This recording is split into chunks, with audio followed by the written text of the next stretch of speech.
إن الحمد لله نحمده ونستعينه ونستغفره ونعوذ بالله من شرور أنفسنا ومن سيئات أعمالنا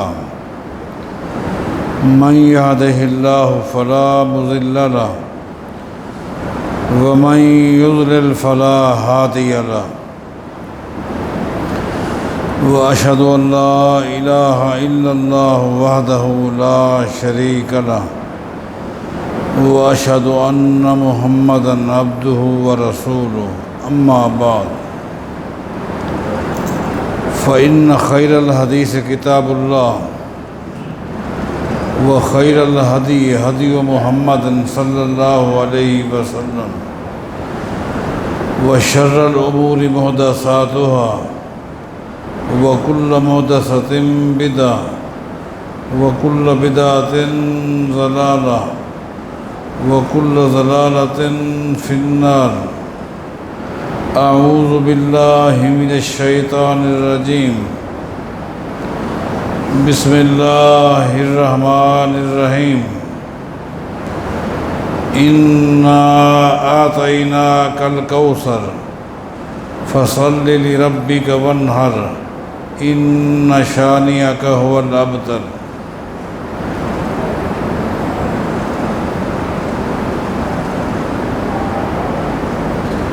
سورہ کوثر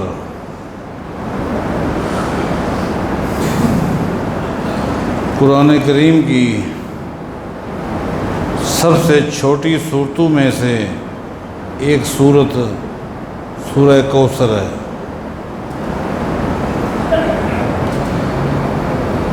یہ صورت مکے میں نازل ہوئی تھی۔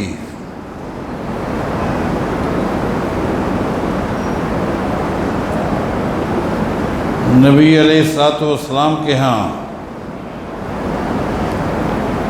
نرینہ اولاد پیدا ہونے کے بعد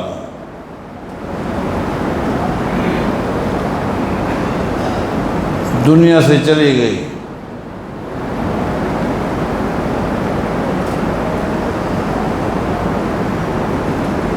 اس پر مشرکین مکہ کو بڑی خوشی ہوئی اور انہوں نے ایک دوسرے کو مبارکباد پیش کی۔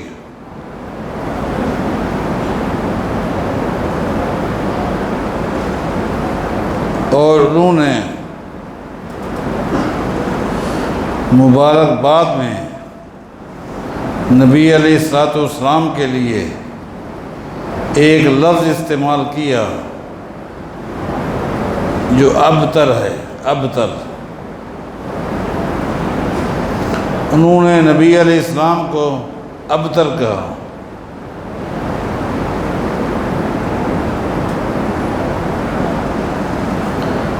ابتر اس انسان کو کہتے ہیں کہ جو دنیا سے چلا جائے، اس کے جانے کے بعد اس کے مشن کو، اس کی فکر کو، اس کی سوچ کو آگے چلانے والا کوئی بھی نہ ہو۔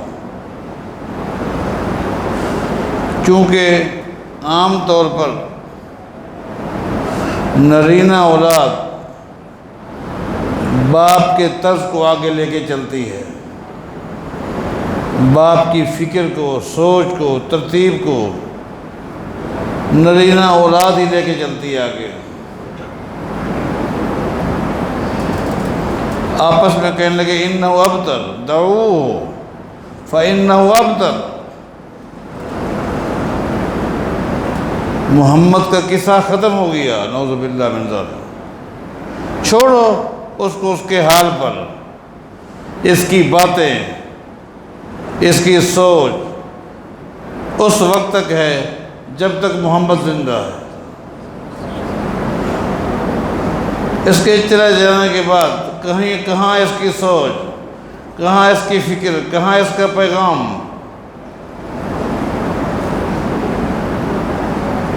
اس کے پیچھے کوئی بھی نہیں۔ ابتر کہا۔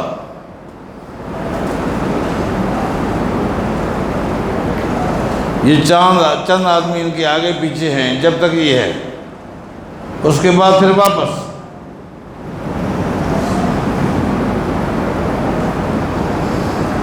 حالانکہ دور جاہلیت میں بھی یہ تھا، دشمن بھی ہے، دشمن کے ہاں بھی اگر کوئی فوت ہو جاتا تو وہ تعزیت کرتے تھے، اظہار افسوس کرتے تھے۔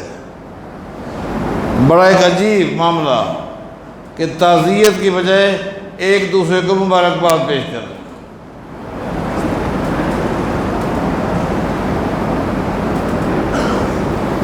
نبی علیہ السلام کے دل پر کیا گزرتی ہوگی کہ اپنے فوت شدہ بیٹے کو گود میں لے کر اپنے دروازے پر بیٹھے ہیں اور لوگ آ کر تعزیت کی بجائے ابو لہب کے دروازے پر دستک دیتے ہیں، آپ کے خاندان کو بلاتے ہیں اور مبارکباد پیش کرتے ہیں۔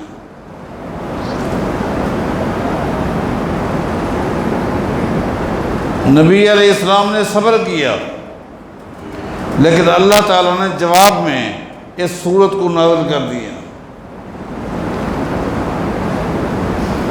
اس سورت میں 4 چیزوں کا ذکر ہے،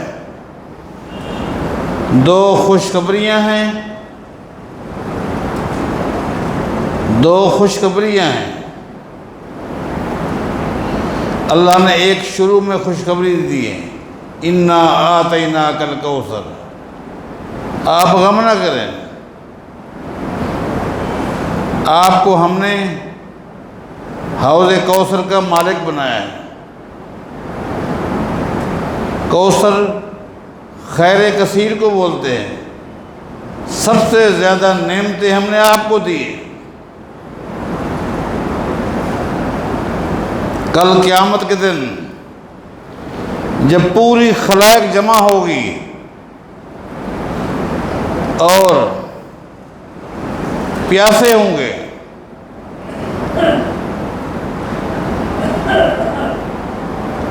جہاں دنیا پانی سے پیاس سے تڑپ رہی ہوگی، اس وقت پانی کی کیا قدر ہوگی، لیکن اس میدان میں ہم آپ کو حوض کوثر کا مالک بنائیں گے۔ دنیا تڑپ رہی ہوگی، پیاسی، پانی کا تصور نہیں ہے، اور اس وقت پیغمبر کو حوض کوثر کا مالک بنایا جا رہا ہے۔ اللہ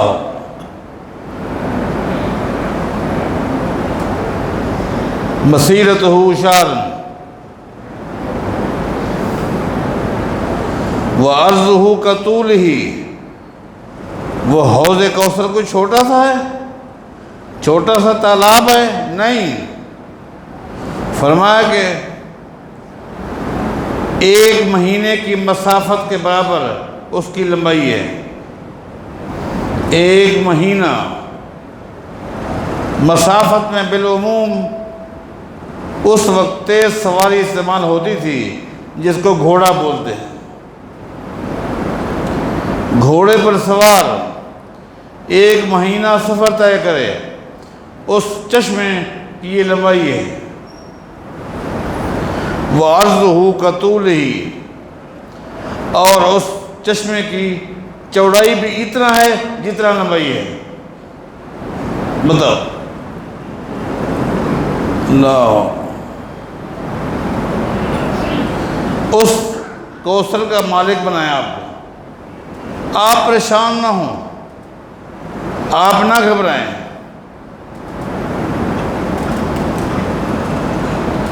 اس نعمت کا ذکر کیا ہے، اس پر ایک وقت پہلے پوری تفصیلی گفتگو میں کر چکا ہوں۔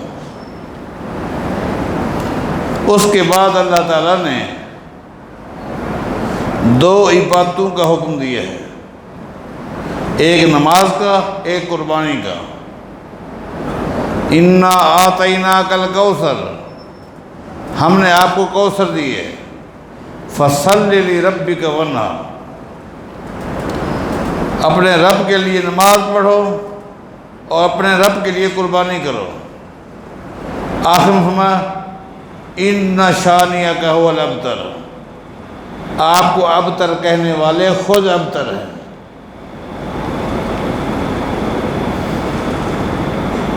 یہ جو دعوے کر رہے ہیں نا، اس کی کوئی اولاد نرینہ نہیں ہے، ابتر ہے۔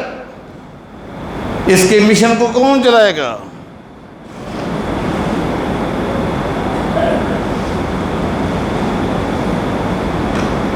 آس نے کہا، آس چوٹی کا کافر ہے، کہتا ہے میرے مشن کو چلانے کے لیے میرا بیٹا عمر بھی ہے، میرا پوتا عبداللہ بھی ہے۔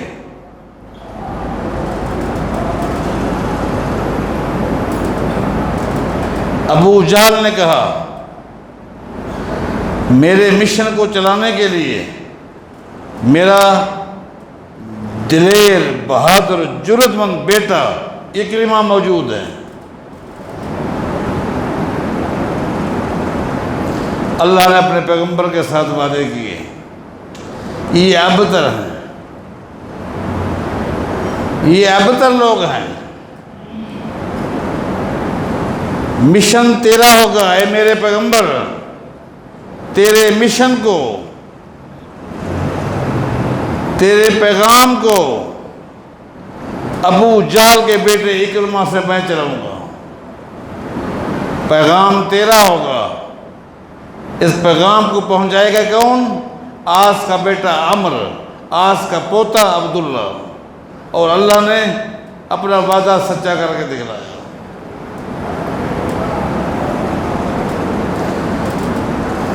درمیان میں اس پر بھی گفتگو پہلے تفصیلی ہو چکی ہے، لیکن میرا جو مضمون ہے قربانی کے مسائل، یہ 2-3 جمعہ ہیں، اسی پر انشاءاللہ میں گفتگو کروں گا۔ فَصَلِّ لِرَبِّكَ وَانْحَرْ، فَصَلِّ لِرَبِّكَ، اے میرے پیغمبر نماز پڑھو اللہ کے لیے، قربانی کرو اللہ کے لیے۔ آپ تھوڑا سا غور کریں، کیا پیغمبر اللہ کے علاوہ کسی اور کے لیے نماز پڑھ سکتے ہیں؟ ممکن ہے؟ کیا پیغمبر اللہ کے علاوہ کسی اور کے لیے قربانی کر سکتے ہیں؟ نہیں۔ تو یہ کیوں تاکیدن کہا فصل، یہ نہیں کہا کہ نماز پڑھو، نہیں، فصل لربک، بات تو اتنا کافی تھی، فصل نماز پڑھو، لیکن فرمایا فصل لربک، اپنے رب کے لیے نماز پڑھو۔ اپنے پیغمبر کو تاکید کر کے پیغمبر کی امت کو بتایا جا رہا ہے کہ یہ کام کس کے لیے کرنے ہیں، نماز، قربانی باقی عبادات کی طرح یہ بھی ایک عبادت ہے۔ جس طرح باقی عبادات ہے نا، نماز، روزہ، حج، زکوٰۃ، قربانی بھی ایک عبادت ہے۔ جس طرح باقی عبادات کی قبولیت کے لیے کچھ شرائط ہے، قربانی کی قبولیت کے لیے بھی وہی شرائط ہے۔ مثلا شرط اول اخلاص، ان یکون خالصا للہ تعالی، قربانی ہو اور خالص اللہ تعالیٰ کے لیے ہو،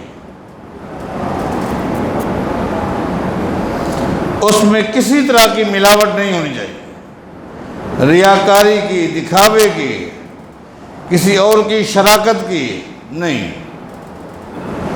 قربانی ہے، پہلی شرط ہے ان یکون للہ تعالی، ایک اللہ کے لیے قربانی ہونی چاہیے۔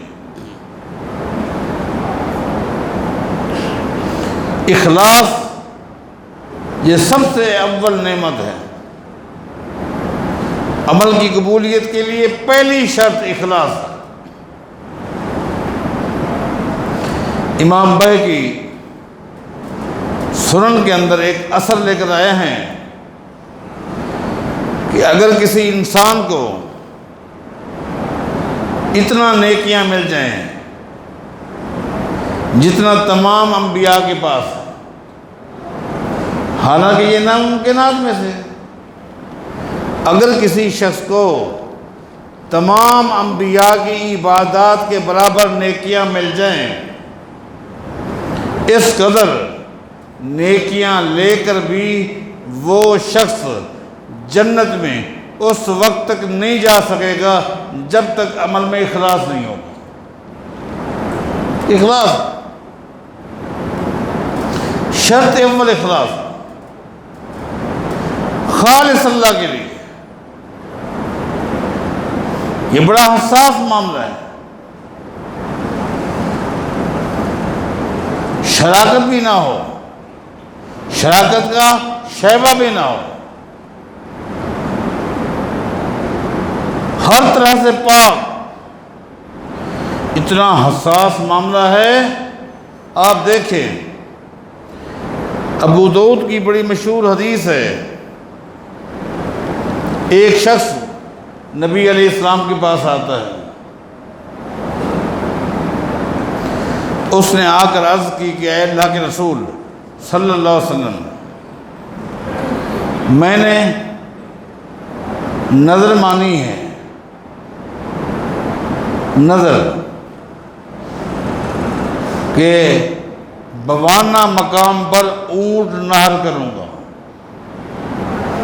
بوانا ایک جگہ کا نام ہے، بوانا مقام پر اونٹ نہر کرنے کی میں نے نظر مانی۔ آپ سے پوچھنے کے لیے آیا ہوں کہ میں وہاں جا کر اونٹ نہر کر سکتا ہوں؟ اس میں کوئی شک نہیں کہ صحابی نے بوانا مقام پر اونٹ جو نہر کرنا تھا وہ کس کے لیے کرنا تھا؟ اللہ کے لیے۔ صحابی کے اخلاص میں کوئی شک کر سکتا ہے؟ لیکن نبی علیہ السلام نے اس صحابی سے اس جگہ کے متعلق دو سوال کیے، بوانا مقام کے متعلق دو سوال کیے کہ آخر ایک تو ہے کہ اللہ کے لیے یہ اونٹ ذبح کرنا چاہتا ہے، لیکن بوانا مقام کا انتخاب کیوں کیا ہے؟ اس لیے معاملے کو کلیئر کرنے کے لیے نبی علیہ السلام نے اس سے دو سوال کیے، قابل غور ہے۔ آپ نے پہلا سوال کیا، حل کان فیہا وثن من اوثان الجاہلیت یعبد۔ بوانا مقام کے متعلق جو آپ نے کہا ہے کہ میں وہیں نظر ماننا چاہتا ہوں، اونٹ ذبح کرنا چاہتا ہوں، یہ بتا دور جاہلیت میں، اب تو اسلام ہے، وہ تو دور اسلام کا تھا، یہ بتا دور جاہلیت میں اسلام سے پہلے بوانا مقام پر کوئی بت تھا جس بت کی لوگ پوجا کرتے ہوں؟ دور جاہلیت میں یہ نہیں پوچھا کہ آج بت ہے کہ نہیں، آج وہاں بت کی پوجا ہوتی ہے کہ نہیں، یہ تو اسلام تھا۔ بوانا مقام اسلام میں داخل ہے، اسلامی ریاست میں داخل ہے۔ اس وقت تو یہ بت کی پوجا کا تصور نہیں تھا۔ حل کان فیہا وثن من اوثان الجاہلیت یعبد، دور جاہلیت میں کیا وہاں کوئی بت تھا جس بت کی پوجا ہوتی ہو؟ اس نے کہا کہ نہیں، اس نے کہا نہیں، دور جاہلیت میں وہاں کوئی بت نہیں تھا جس بت کی پوجا ہوتی ہو۔ نبی علیہ السلام نے دوسرا سوال کیا، حل کان فیہا عید من اعیاد الجاہلیت، یہ بتا کیا بوانا مقام پر دور جاہلیت میں کوئی میلہ لگتا تھا، میلہ دور جاہلیت،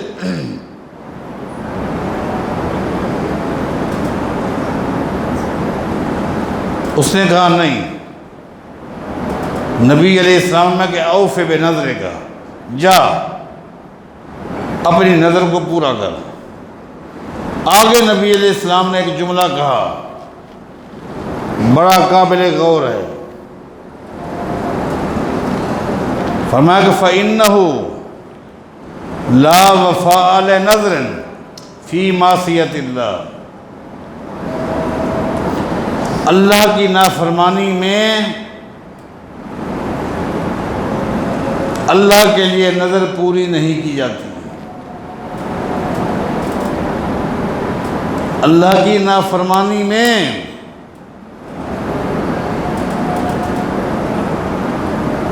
نظر اللہ کے لیے پوری نہیں کی جاتی۔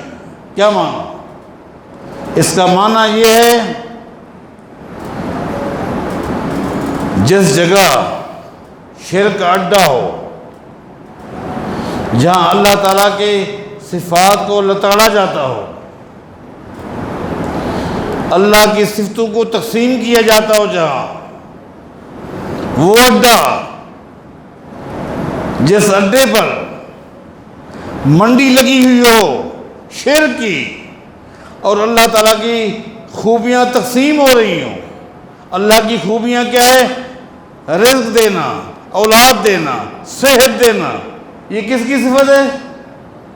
زمین پر کوئی ایسا اڈا ہو جس اڈے پر اللہ کی ان صفتوں کو تقسیم کیا جاتا ہو، اولاد غیر اللہ سے مانگی جا رہی ہو،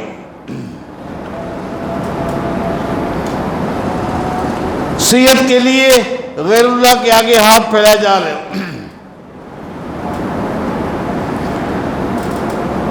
توحید کو لتاڑا جاتا ہو، اس جگہ پر اللہ کے نام پر قربانی بھی جائز نہیں ہے، وہ بھی حرام ہے۔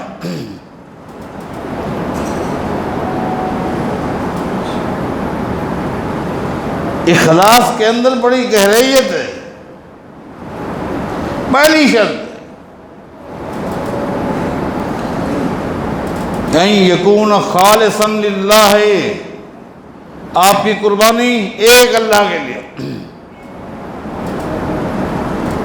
ظلم نہیں۔ قربانی کتنی بڑی عبادت ہے جس کو آگے چل کے وضاحت کریں گے انشاءاللہ، لیکن ظلم نہیں۔ جانور خریدا جاتا ہے، اس میں قربانی بھی ہے اور اسی میں ایک حصہ 11ویں کا بھی ہے۔ بتاؤ، عمل کو، ایک ہی عمل کو تقسیم کیا جا رہا ہے، کچھ حصہ اللہ کے لیے، کچھ غیر اللہ کے لیے۔ خالص ہونا چاہیے۔ اللہ کو کیا چاہیے؟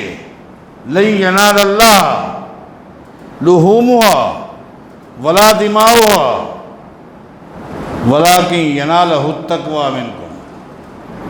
اللہ نے دو ٹوک لفظ فرما دیا، اللہ کے پاس تمہارے جانوروں کا خون، گوشت، یہ کوئی چیز نہیں پہنچتی، وَلَٰكِن يَنَالَهُ التَّقْوَىٰ مِنْكُمْ، اللہ کے پاس تمہارا تقوی، تمہارا اخلاص جاتا ہے، اخلاص جاتا ہے۔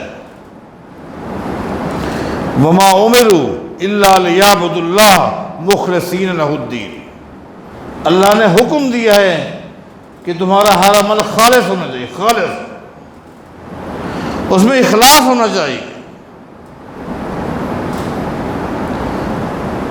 دکھاوا نہ ہو، شہرت نہ ہو، اللہ کی رضا مقصود ہو۔ دو ہی چیزیں ہیں، ایک اللہ کی رضا، اللہ راضی ہو جائے، دوسرا اللہ کا تقرب، تقرب اللہ، اللہ کا تقرب حاصل ہو جائے۔ جس بندے پر اللہ راضی ہو جائے اور جس بندے کو اللہ اپنے قریب کر لے، اس کو اور کیا چاہیے؟ بس یہ دو چیز، ایک اللہ کی رضا، اللہ کی رضا، اللہ کا تقرب ملتا ہے خالص عمل پر، خالص عمل پر جس میں اخلاص ہو، یہ شرط اول ہے۔ اور عمل کی قبولیت کے لیے دوسری شرط یہ ہے ان یکون موافقا لسنت رسول اللہ، اللہ کے نبی کے طریقے کے مطابق، طریقہ نبی علیہ السلام کی سنت سے ثابت ہے، بس اس کا خریدنا سنت کے مطابق، اس کا ذبح کرنا سنت کے مطابق، اس کا آگے گوشت استعمال کرنا سنت کے مطابق، یہ ضروری چیز ہے، یہ شرط ہے۔ سب سے پہلے خریداری کے لیے سب سے پہلا نقطہ یہ ہے آپ کی کمائی حلال کی ہو۔ اگر حرام کی کمائی لے کر آپ گئے، آپ جانور لے کر آئیں، قربانی کریں، کوئی فائدہ نہیں، کوئی فائدہ نہیں، کوئی بھی عمل اس کے لیے شرط ہے، چاہے وہ نماز ہے، روزہ ہے، حج ہے۔ نبی علیہ السلام کا فرمان ہے اگر کوئی شخص تن پر، جسم پر کپڑے پہنتا ہے جو کہ 10 درہم کے ہیں،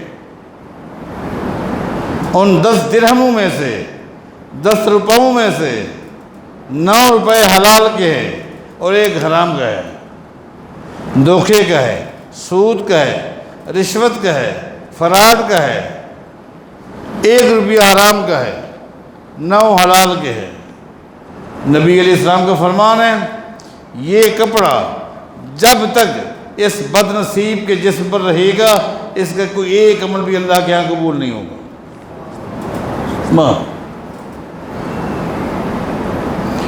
بھلے روزانہ اٹھ کر کپڑے دھو کر استری کر کے پہن لے، لیکن نہیں، شریعت کی اصطلاح میں اس کا جسم ناپاک پلید کپڑوں کے ساتھ ہے،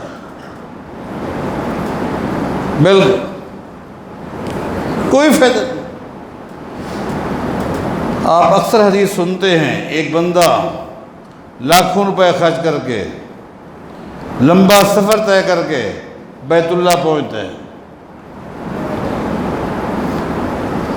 احرام باندھا ہوا ہے، تلبیہ کہتا ہے، تلبیہ کہتے ہو جا رہا ہے، لبیک اللہم لبیک۔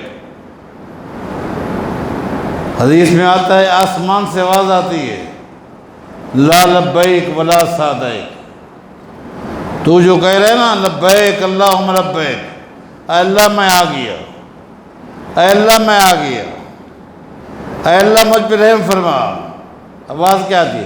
لا لبیک ولا سعدیک، تیرا آنا نہ آنے کے برابر ہے، کوئی تیری حاضری نہیں، کوئی فائدہ نہیں تیرے آنے کا۔ کیوں؟ وجہ ایک ہے، وجہ ایک،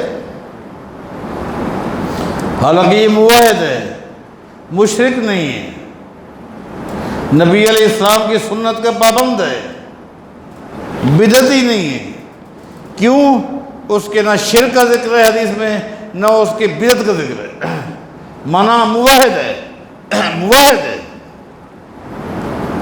بدعتی نہیں ہے۔ لیکن کیا ہے؟ کیا جواب ملتا ہے؟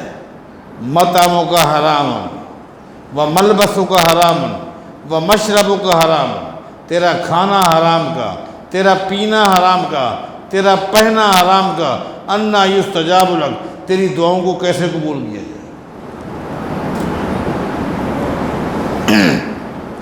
اس لیے خریداری سے پہلے اپنا آڈٹ کریں، اپنا احتساب کریں، کمائی کیسی ہے، اگر حرام کی ہے یہ حرام کا شیبہ ہے تو قربانی نہ کریں، نماز بھی نہ پڑھیں، کوئی عمل نہ کریں، کوئی فائدہ نہیں۔ یہ پہلی شرط ہے، مرکزی شرط ہے۔ باقی باتیں انشاءاللہ زندگی رہی تو اگلے جمعہ تفصیل کے ساتھ آپ کو سامنے پیش کروں گا انشاءاللہ۔